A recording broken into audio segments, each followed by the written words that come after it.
live or leave him be. He should have known he was in trouble from the day Ross first appeared in London.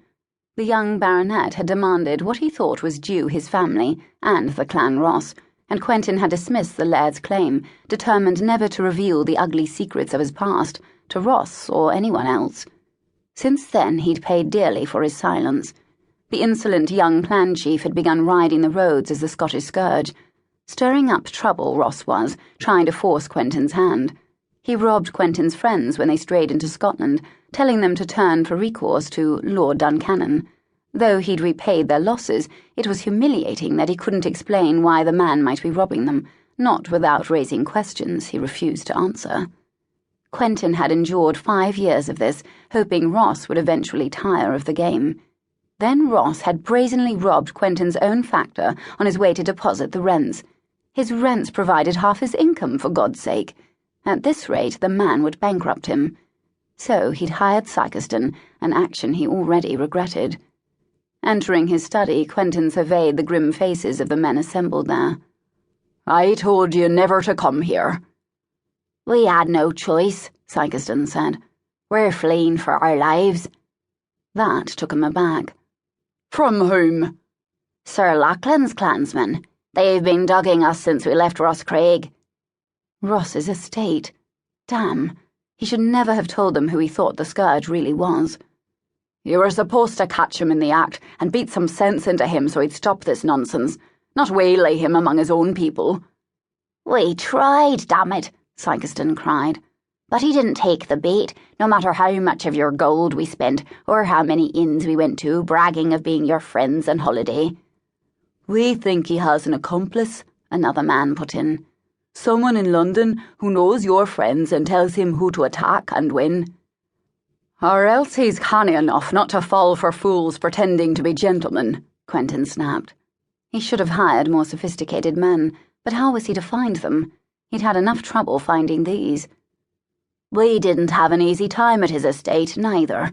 His clansmen don't seem to know that their chief is the Scourge," Sykeston said. "They worship the man and will go to the death for him. We couldn't even discover where he spends his nights, though it's not at Rosscraig. He's like a wraith, slipping in and out of that estate, always surrounded by his men." "That's why I haven't gone to the authorities. His clan would close ranks about him."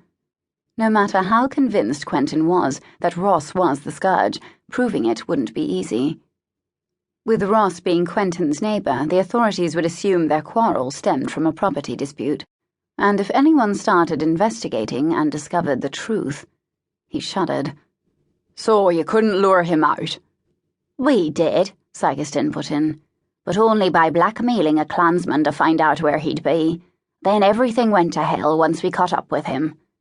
Quentin glowered at him. "Because he set his clan on you?" "No, we gave him the beating like you paid us to do." Sykeston exchanged an uneasy glance with his men. "But, well..." "Spit it out, man, for God's sake," Quentin snapped. "We killed him, my lord. Sir Lachlan Ross is dead."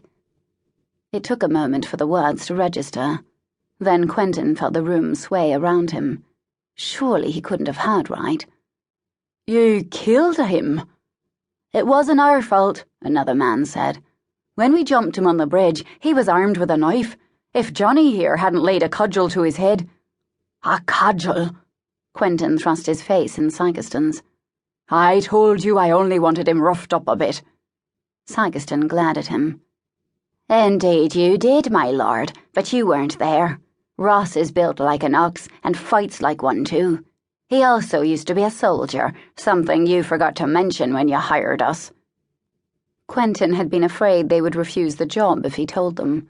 Biting back an oath, he stared at Sykeston. "So the blow killed him, did it?" "If it didn't, then the water did. After the man was struck, he fell over the rail and into the loch." Sykeston's lips thinned. "He never even came up for air." A chill chased up Quentin's spine. "And his body?" "His clansmen were nearby, so he dared not stay to see if it was found, but he couldn't have survived. He was unconscious when he hit the water." Quentin sank into a chair, overwhelmed at the thought of what his actions had wrought.